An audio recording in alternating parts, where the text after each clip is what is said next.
Hello ladies and gentlemen, and welcome to Pillars of Eternity, the White March edition. This is a wonderful isometric RPG game that is going to fill an itch that I've had for a while. Having played Disco Elysium, I wanted to play more isometric RPGs, and this was just one that I've had for a very long time.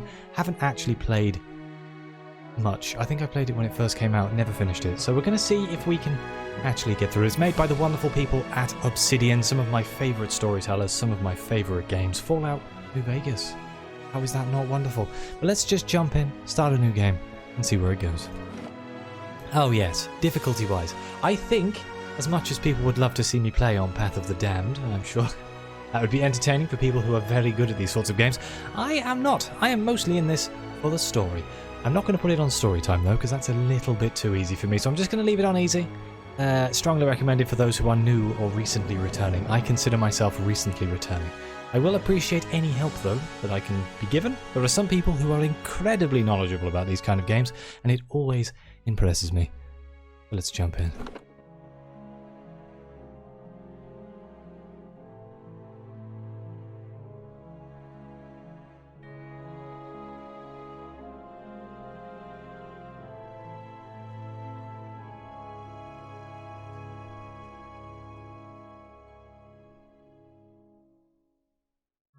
Five wagons grope blindly for the path on a starless night, their master glancing ever upward to the skies for assurance that he is on the right course. A dim lantern his only protection against the encroaching darkness. But the skies bring no comfort, shining no light, betraying no hint of what they know. The caravan carries travelers bound for the frontier hamlet of Gilded Vale, you among them, where a local lord has offered land and wealth to settlers from abroad looking for a fresh start. You have taken suddenly ill, sweating and shivering, and one of the other travelers signals for the caravan master to stop on your behalf. He pulls up just in time to avoid plowing into the trunk of a fallen tree that bars the way ahead. You will go no further tonight. Here we are, the character creator screen. So the real question is, what kind of character do I want to play? I mean, I should probably make myself. And I am a man. Do I want to read these? It's a lot of information here. The place of men in societies varies from culture to culture. Cultures like the Adir and the Drywood place them at the forefront of military, politics, and heavy labour. Among the tribes of Nasitak, men perform many of the homesteading and organisational duties. In Ir Glanfath and Ixamithil, men and women have more fluid social roles. In all societies there are expectations to the rule, and men can be found in a wide variety of stations and professions. I believe we can click on these to get, yes, extra information. The Ir Glanfath, a territory comprised of the forest southeast of the Bale River, populated indigenously by a group of loosely affiliated tribes collectively known as the Glanfathians, and governed by a council of its 6 most powerful tribes. Ir Glanfath is home to a large number of ruined Ingwithan sites, which Glanfathans hold sacred. The ruins have been at the centre of a number of large-scale conflicts with the Drywoodian colonists, whose settlements often encroach on Glanfathan territory, and who frequently seek to plunder the ruins for their relics. Okay, there's a lot of exposition. I'll read it as it comes up, otherwise I will be in this character creator screen for the rest of my life. What races do we have? Human are probably going to be boring and just play as humans.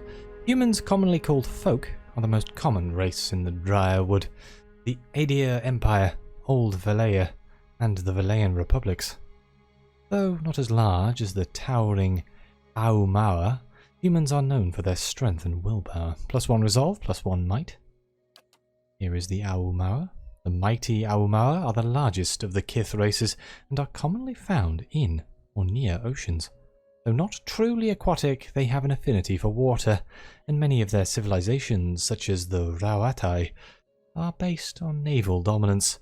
They are known for their unparalleled strength. You can play as a dwarf, By virtue of land and number of colonies settled, dwarves are the most well-travelled race in the world. They are commonly found in the Direwood and the Valayan republics, and almost any colonised land. Dwarves are known for their great strength and tenacity, +2 might, but we lose dexterity and we gain constitution. There's an elf. Elves are the dominant race in Glanfath. The white that wends are extremely common in the Direwood and Edir. Elves are known for their speed and intelligence, as well as a commonly isolationist nature. See, I could play as an elf. The class that I'm thinking of playing is probably Ranger.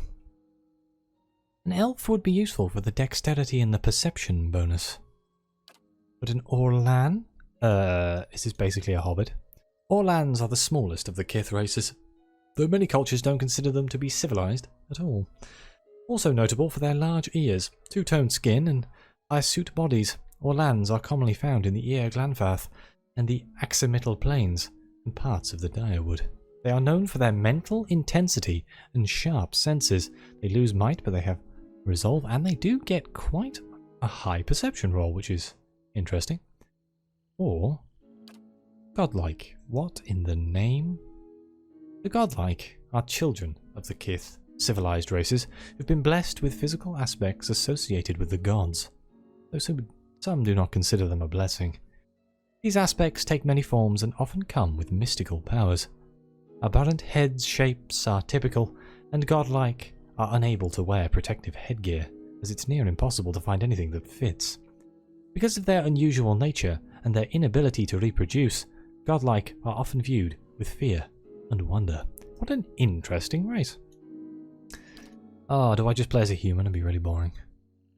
As an elf. How bad can it be? I could be a wood elf? Ooh. They have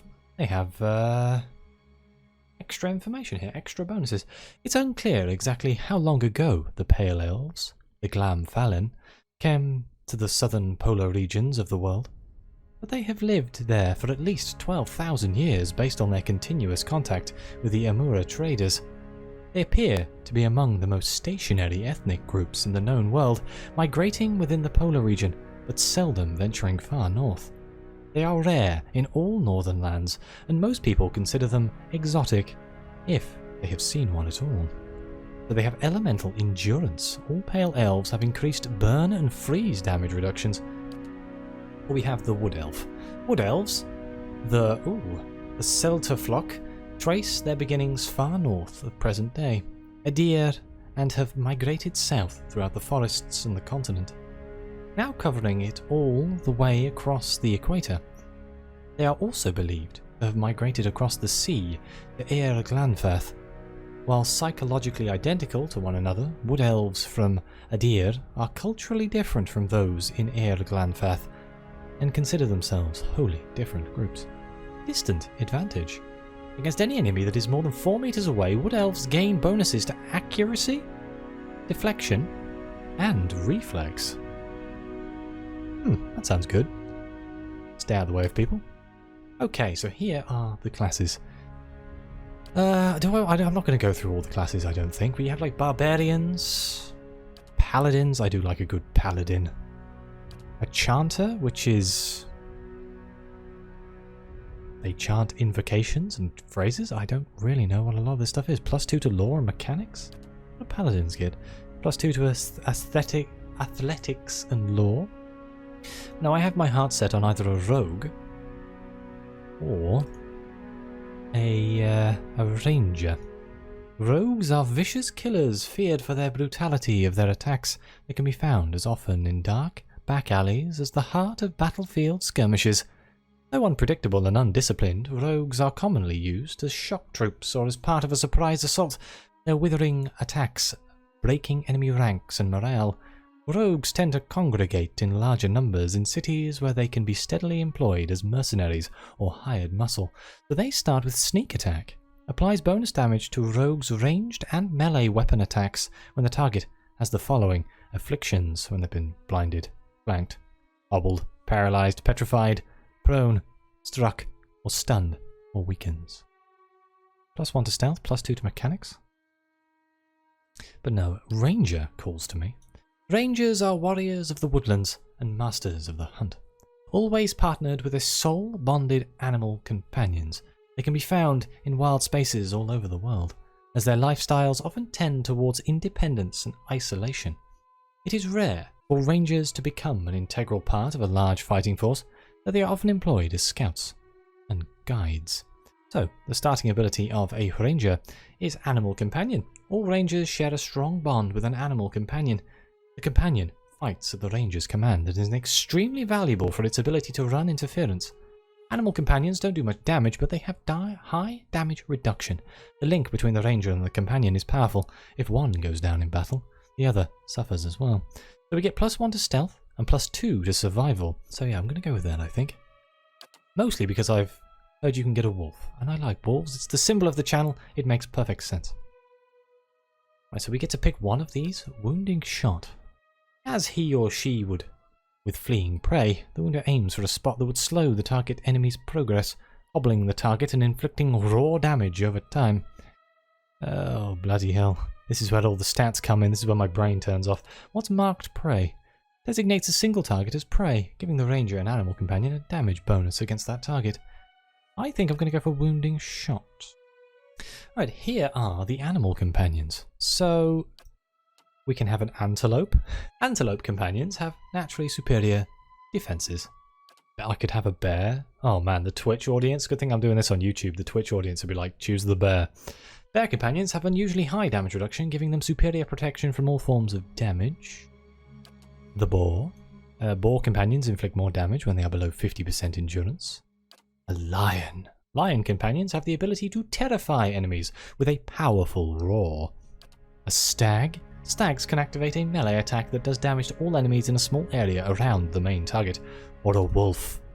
Wolf animal companions do high damage and can more easily avoid disengagement attacks. I'm definitely picking wolf. Oh no, the animal companion name.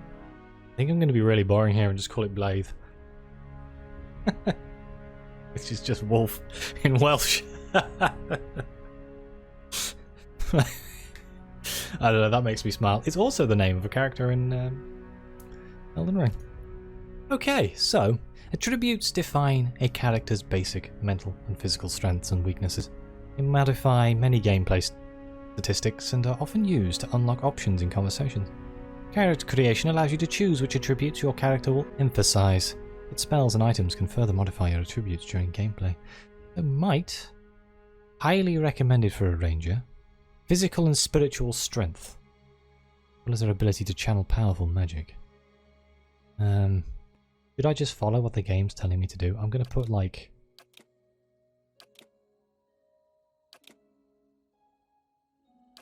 and perception.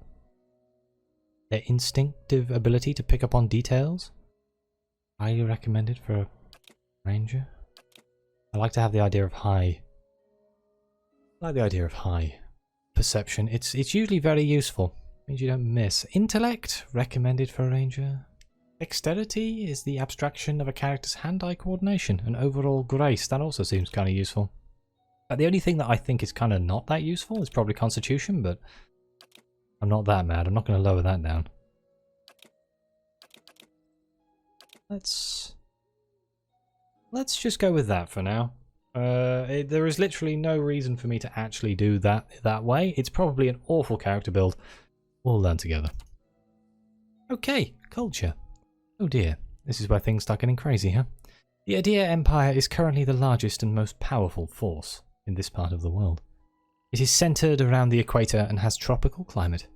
Though the Empire has colonies in numerous areas of the world, Greater Adir is at its heart and houses the majority of its human and elven nations. The Deadfire Archipelago, consisting of the nation of Massacre, dozens of Amura settlements, and hundreds of lawless, pirate-infested islands that stretch along the southern sea. Deadfire is home to boreal dwarves, Amura, and a mixed variety of other races. Deadfire Archipelago is the last stop for anyone heading east. A multitude of monstrous sea creatures infest the ocean beyond, making travel virtually impossible. I do believe the second one of these games is set in Deadfire. The isometric planes. Oh, I should be saying that gives me resolve. This gives me dexterity. The planes give me resolve. Located in the northeast of Glanfath, the isometric plains are a large expanse of fertile savannas that are extensively farmed by human and Orlan residents.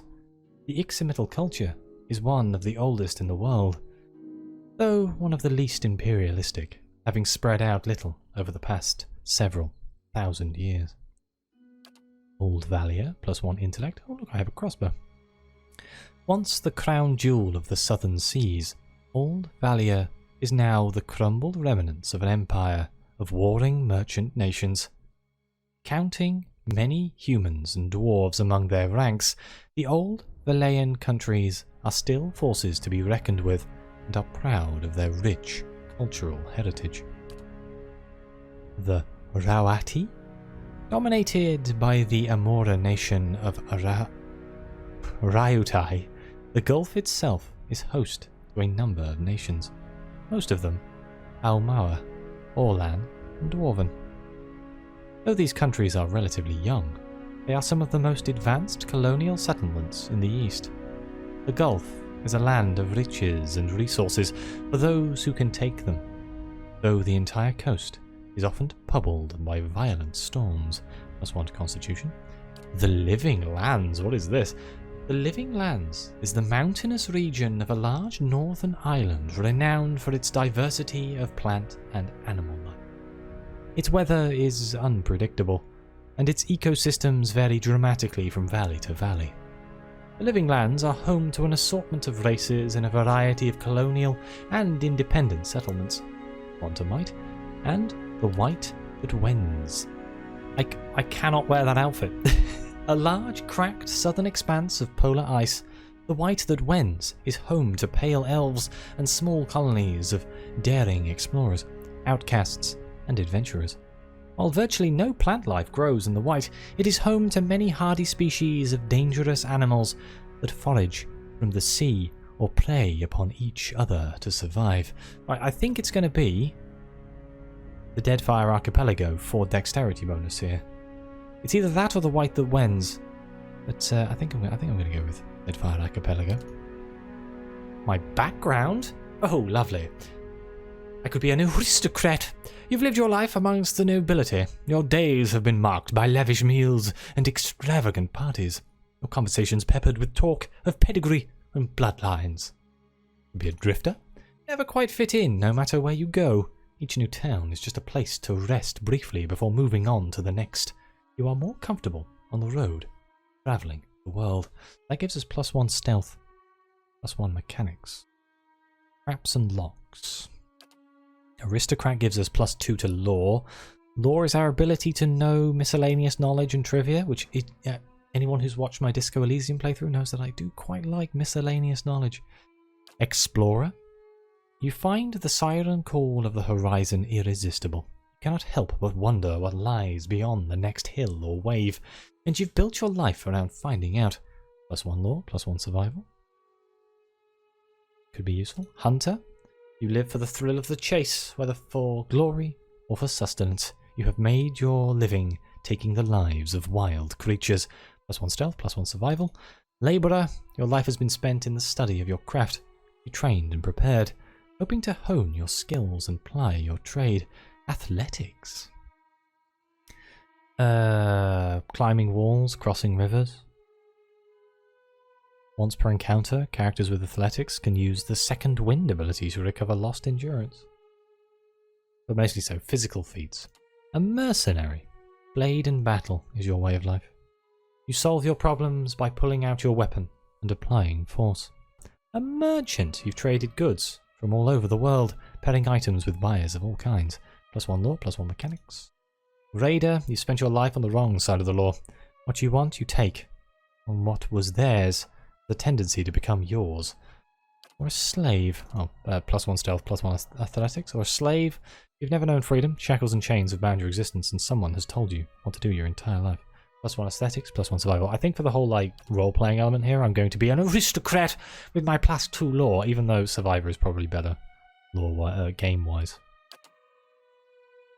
Okay, here we go. Do we have Am I not allowed to have facial hair because I'm an elf? How upsetting is that?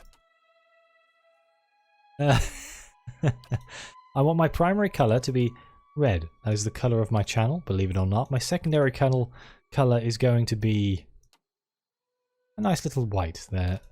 I am very pale. I never go outside. My hair is probably the right colour. Can I change the hairstyle? Go back to 1. Is 1 bold? 1 is bold. Okay, look at those ears. Do we have anything that's... I should probably look at the character portraits and see if I can get... Because I am the sort of person who hates it when my character doesn't match the character portrait. It irks me greatly.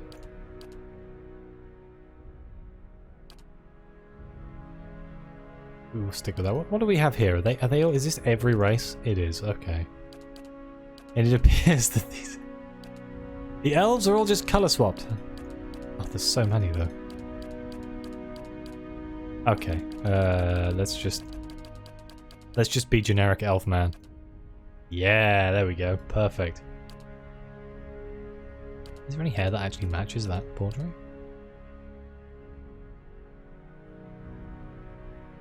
Let's just go with that, shall we? Okay, oh, here we go. I get to pick a voice. Can I hear it? Hey there. Hey. Now I am the leader of the group. Now I am the leader of the group. Perfect. Benevolent? Ah!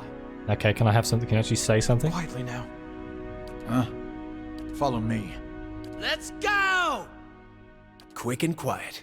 Ready when you are. Leading the way. Ha! Easy now. Oh? I shall lead us. I shall lead us. I'll teach you a lesson! I'll take a peek. Maybe I should... I think I'm just going to stick with smooth. And the name is Aneurin. Even though I missed the I key on my keyboard, which would have been embarrassing. How long did that take? Oh my god, that's like the entire episode. Well, we're going to keep going. The Gilded Vale. Journey to the Gilded Vale.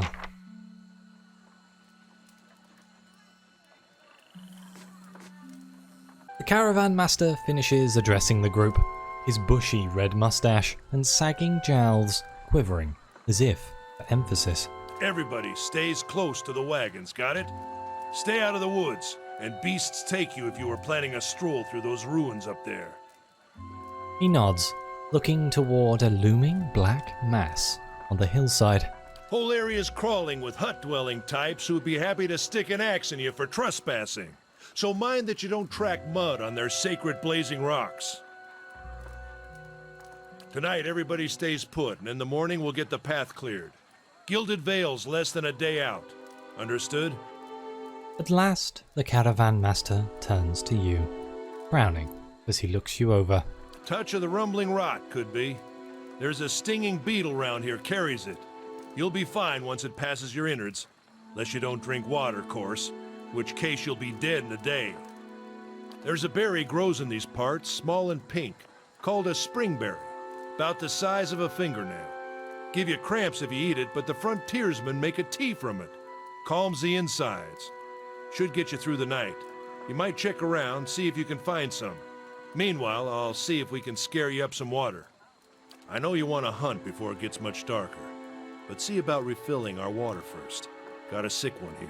Sparfell nods and slides the worn bow over his shoulder. Okay, where would I find these berries? They grow on a bush that's common round here, kind of funny looking. You'll know it when you see it. Doubt you'd have to go far off the road to find one. What are those ruins? Nothing you won't see on half the hills of Air Glonfoth. Money to be made selling their knickknacks in Defiance Bay, if you don't mind getting stuck with Glonfoth and arrows now and again. They didn't build them, but I'll be the effigy if they don't watch them like a mother bear. Of course, all the ones around here have been ransacked 10 times over. Got nothing left worth half a pawn, so I hear. Sure, up here.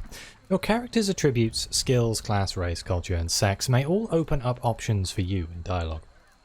These options are not necessarily superior to other responses, but give you a wider variety of choices to select from.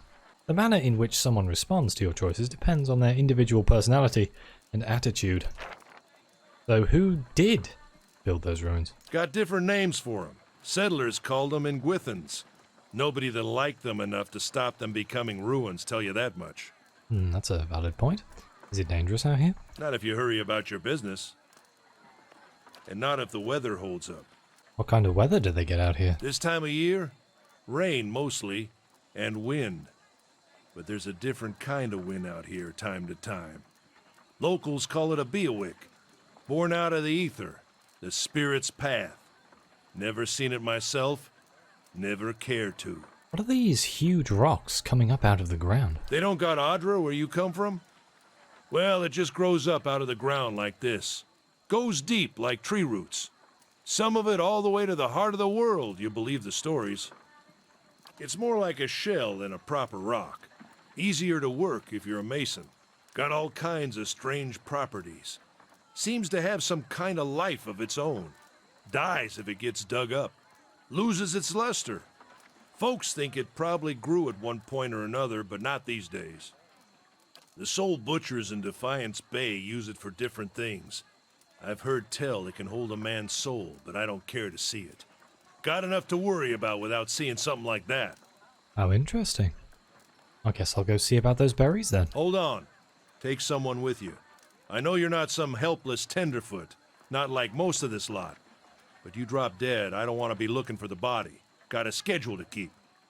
He scans over the travellers, resting his eyes at length on a sturdy, armour-clad woman who has spent the journey's nights sleeping on uneven ground without blanket or pillow. Kalisha. Kalisha! The woman looks up on her own time. He needs to find some spring berries. Watch that he doesn't drop dead. No promises.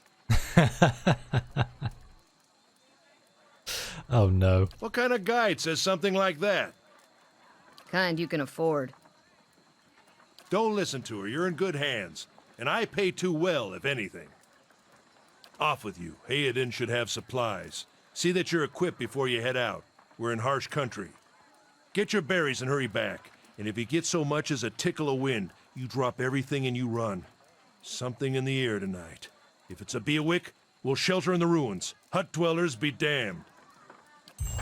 You heard the man. Let's get going before you keel over. Who was I supposed to talk to? Welcome to Pillars of Eternity. If this is your first visit to the world of Eora, you may want to watch these windows to become familiar with the tools and interfaces available to you. Yes, I'd love to. Your party always consists of your character and up to 5 additional companions, or adventurers. While the caravan is camped outside the Glanfathan ruins, Adima has assigned Kalicia to help you. Kalicia is a fighter, a class that excels at close quarters defense. Use her abilities to complement your own. Okay. To select a party member, click on their selection circle, their portrait, or press the number button that corresponds to their position in the party, starting with 1 at the left. To select multiple party members, click and hold anywhere on the screen and drag a marquee over. Yeah? Okay. To move selected characters, click anywhere on the screen. Okay, if you see a red circle with a slash through it, you cannot walk through it. Can I steal this? Damn it, it's locked. When multiple party members are selected, the action bar is hidden. To see an individual character's options, select only that character. Right, so you can hold tab to highlight things. Good, this is the button that I always want. I don't see who the person they wanted me to talk to. Can I look around with WASD, or is it arrow keys? It's arrow keys, and apparently I've swapped to attack mode. That doesn't seem good. Okay, oh, is it you down here? Anyone need supplies? I've got sundries for sale. Most people you encounter in the world are neutral or friendly. You can interact with them by clicking on their selection circle. Many characters will simply greet you and go on their way, but others will have larger conversations to explore. Merchant, Odin, has a conversation that opens a store with equipment for sale. Can I steal that? Hey, look, some money. A potion and 10 menu.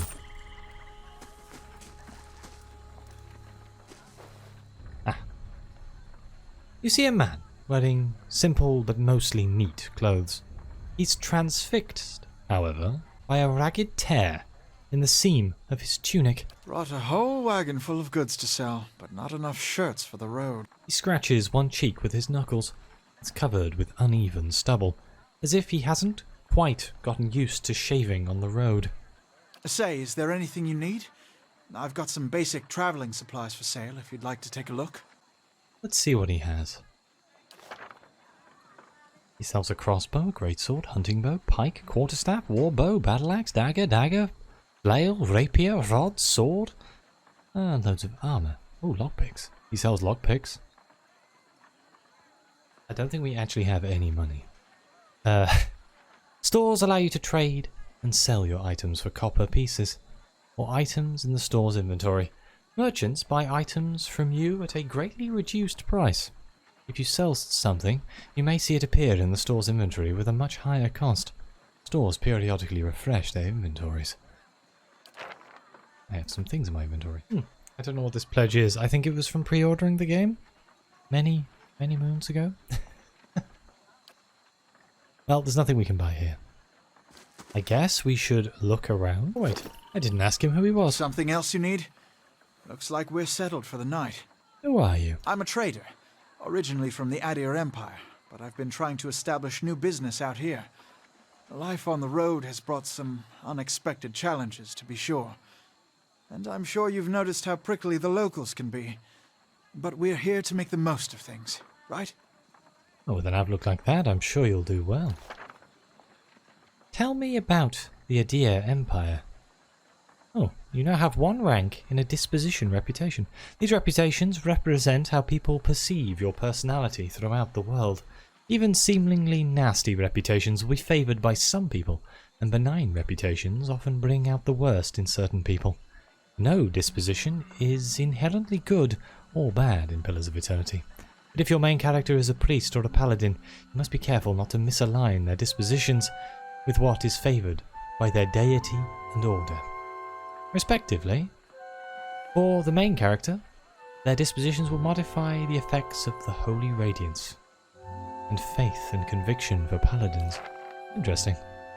Yeah, tell me about the Adir Empire. It's not as big as it used to be, but it's still big. The mainland is a continent northwest of here, but the colonies used to include Raed Ceres and the Deerwood. About 150 years ago, Deerwood won its independence from the Empire.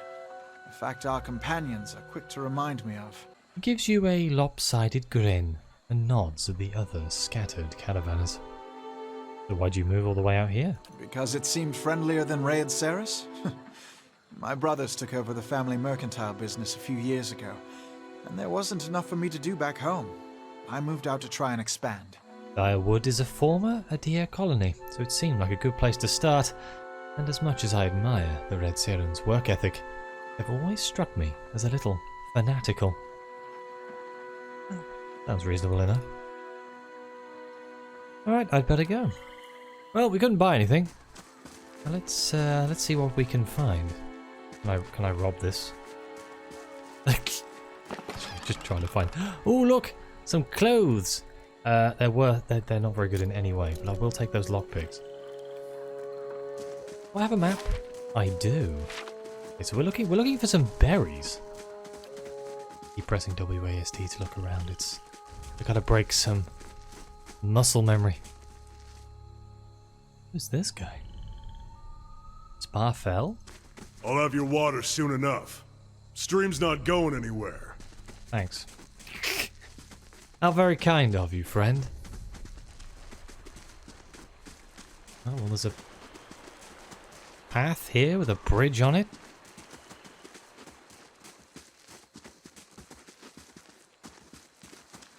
Where the hell am I going? There's a dead guy.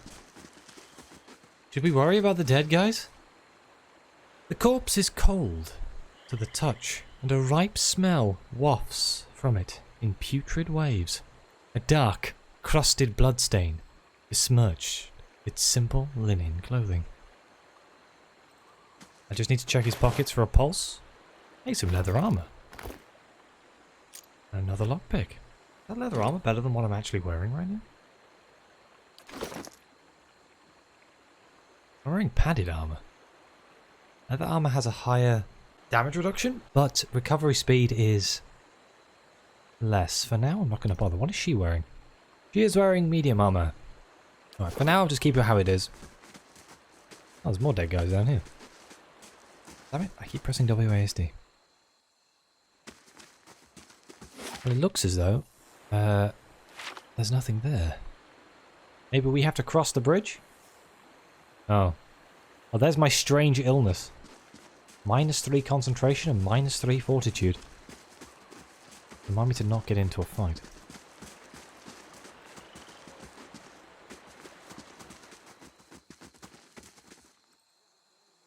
Hello, is anybody out here in the woods? Oh, what is this? Are these berries? Burned lady. Added to the stash. Let's check by those outcroppings. Oh my god, it's a wolf. Pillars of Eternity's combat uses a pausable real-time system because you will often manage more than one character at a time. It's a good idea to pause the game, issue orders and resume real-time to see the orders play out. The options menu also contains many choices for automatic pausing when certain conditions are met. Okay. So do I control Blythe? I do. Get him. Then there's me. Do I have my own abilities? Oh. Can I actually set AI scripts? Oh my god. Aggressive. Get in there. I have no idea if that's a good idea or not. We'll work that one out. I can't use wounding shot yet, so let's move over there. Wounding shot. One of your characters has been engaged in melee. When characters are engaged, they immediately stop moving. If they move again, they will provoke a disengagement attack when the enemy is engaging them. Your characters will also automatically engage enemies when they initiate attacks against them with melee weapons. Right, so if I just unpause now. You scored a critical hit, did I? Oh, good lord. All this rubbish down here. They are more likely to occur when the attack's accuracy is higher than the target's defense. Attacks that do damage will do more damage on crit. Attacks that inflict status effects or afflictions will have increased duration on a crit. Grazes are worse than hits and suffer decreased damage and effect durations. Who critted? Oh. Blythe. 27 pierce damage, good lord. And that's how it's done. Oh. I think we just made that wolf explode. Okay. Did it drop any loot? A wolf hide. Sure. Poor thing. He was just trying to eat. Hey, look, some Sure. berries. This is it. As you receive quests, your journal will update with relevant information. If you ever get stuck, open it up and review your notes. You're the one who's supposed to be from some big shot noble family. That true? That's right, royal blood runs through my veins. Only to some, our titles were purchased, not inherited. My family has some clout among the elite. It's true. Go with that one. Yeah? How's it you happened to come here? Our family fortune is secretly squandered. I must rebuild it where I would not be recognized. My family considers me an embarrassment and wants nothing to do with me. I am ashamed of my family and would rather be anywhere else. Let's go with that. Our fortune is secretly squandered. That's a damnable run of luck. Maybe the new setting will turn things around for you. Alicia breathes in her surroundings. It's been a long time since I've been this way, but I always did like it. Lord Raedric's offer makes a girl think. I'll give him that. You here to settle, like the rest of the lot? I hadn't given it much thought. No harm in that. Might as well see the place first. So you must have some other plan in mind for coming this way. I hope to meet someone and fall in love. Probably the same things I did before. Just looking for some adventure, really. Getting into trouble, I expect. I'm going to find some new friends. I have no idea what I'm going to do next. Let's go with just looking for some adventure. Should hook up with an expedition. Some of the bigger towns send regular groups out to unexplored places. As long as you don't mind a little danger. Anyway, I'm wasting time here. Adim'll give 'em an earful. Let's be on our way. Why are you here? She sighs unevenly. Her eyes search the ground at her feet. My sister moved out here some time back. She sent me a letter. She seemed worried, but that's how she always is. This time, though, she asked me to come out, and that's got me a little worried. I haven't seen her in ages, doing guide work with isometric. But I'd do anything for her. She's a much better woman than me, so I'm here, and we'll see. Tell me about yourself. I've got simple needs. I like open skies and far horizons. I find work that lets me live that way. My family wanders too. We started in Direwood, and my family's ended up in the living lands. Got a brother in a Rautai and another in a deer. My sister in the Gilded Vale. She's the only real homebody. What can you tell me about the Direwood? Well, not much for history, but from what I know, it used to be part of the Adir Empire. Broke off after a war some years back. The locals here are feisty. That's how they like it. Alright, let's get back to camp. You know, I wouldn't hold my breath that Sparfel's getting you water anytime soon. He does what he feels like, when he feels like it. We should check up on him first. Slap him around a little. Stream's just down that way. Come on, let's get you your water. Alright, we need to find Sparfel. Well, I think we've already come across him, right? He's down here somewhere. The real question is there anything up here? Because the map goes up here. Admin's Wart.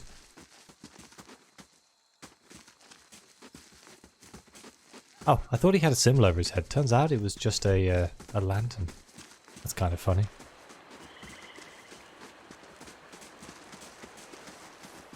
Hey, where is this guy?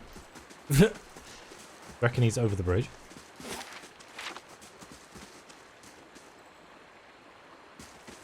Because this is the stream. You'd think he'd be down here. I guess he could be. Ooh. What a surprise. Sparfel went hunting. At least he left the water skins. Come on. Got the water skins right there. You crouch at the riverbank and dip your water skin into the cool water while Cassia waits nearby, keeping watch. As you rise, you notice her look up sharply towards the tree line. Gained a quest. Item. Full water skin.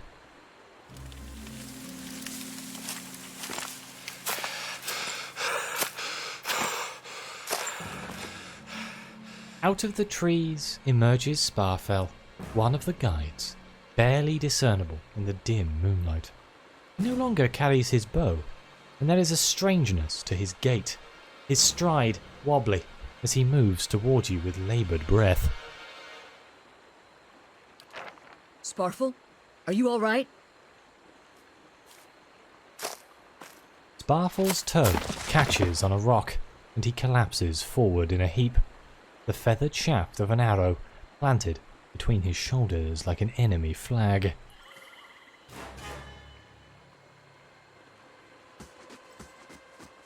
Ambush! Wait, how did that guy ambush us? Okay. Well. Two men. Glanfathen Hunter. Glanfathen Hunter. Doggo. Get the guy with the bow.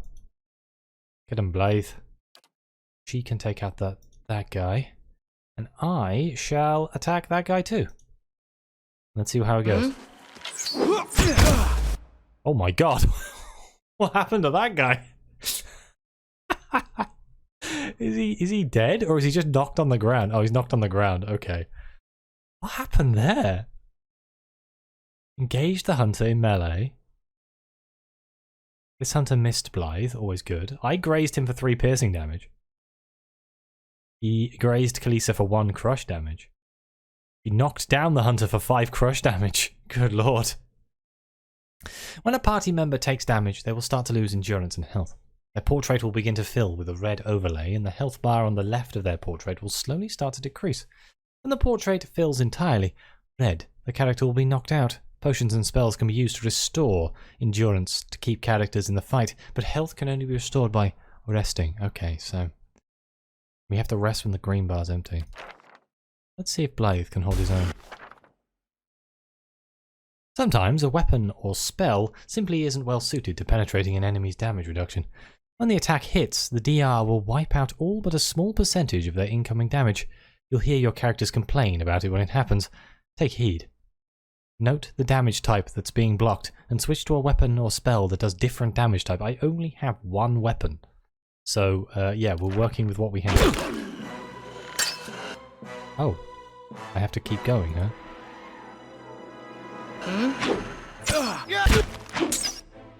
Yeah, Blythe is definitely my better half here.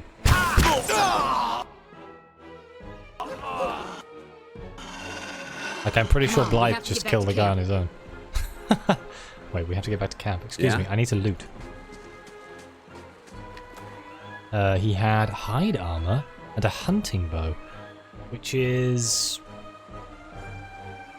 worse than my warbow, but I'll take it anyway, because who knows, might need it. Sure.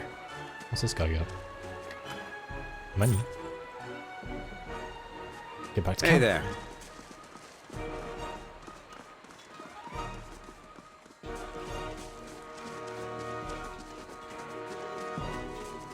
Uh-oh. I see dead people. That's not good. Uh-oh. Who's this guy? Right, Glanfather and Hunter. Doggo, get him.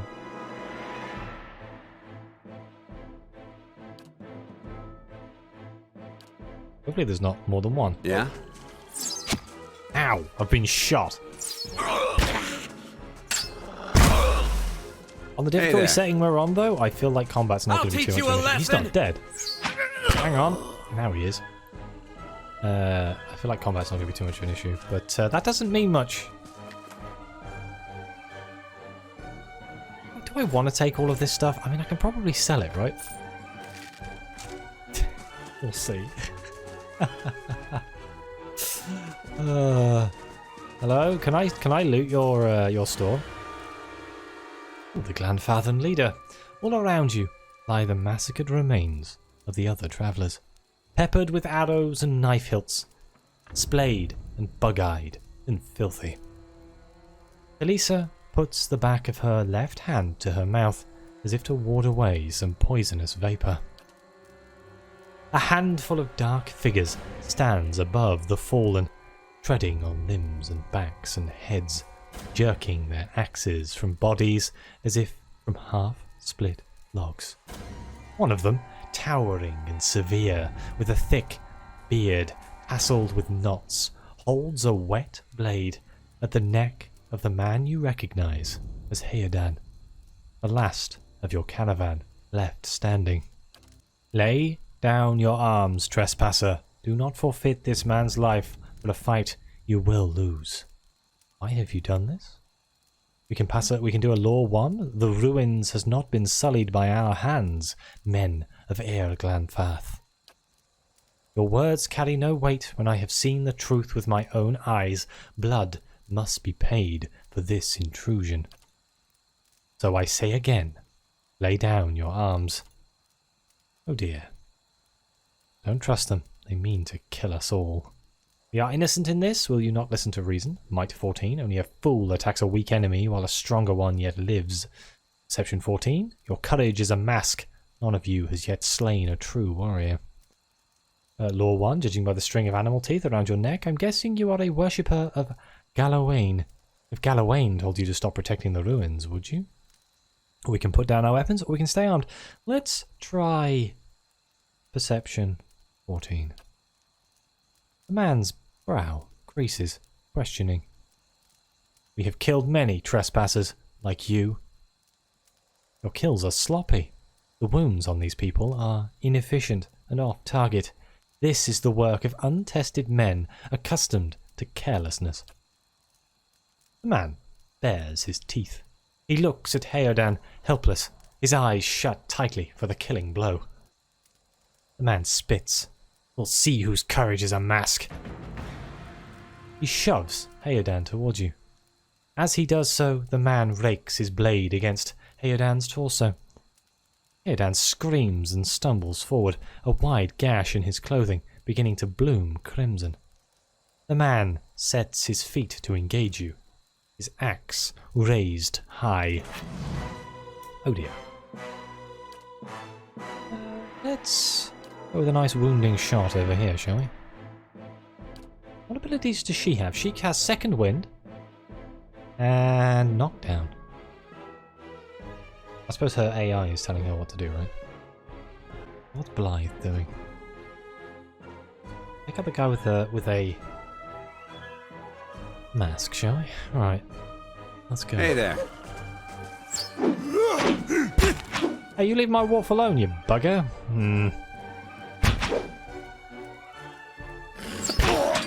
Oh my god.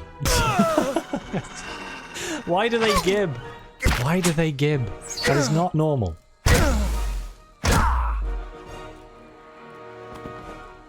Your enemy lies supine on the ground, unable to rise. His companions now silent among the other dead. His breath comes in wheezing, fitful gaps. He looks not at you, but at the sky above you. Forgive us. Barely audible beneath his choked sighs, a whisper of wind stirs in the air. At this, the man's eyes roll back as he closes them. Good, good. The gods are just. A queer smile crosses his face. I am ready. The wind begins to swell, whipping around the camp, electric and volatile, upending pots and rattling tents like an angry spirit. You can feel it begin to seep beneath your skin. Where it pierces you, it feels as though it is rending you apart from within.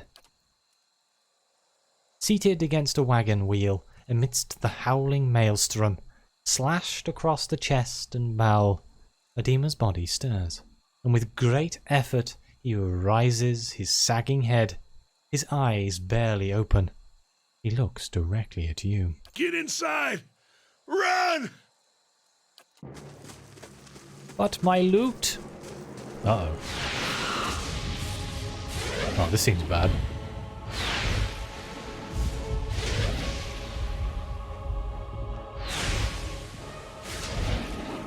Straining against the gale that threatens to pull you off your feet. With every step, you set your hands in the worn folds of weathered rock and set about pulling yourself up the precipice.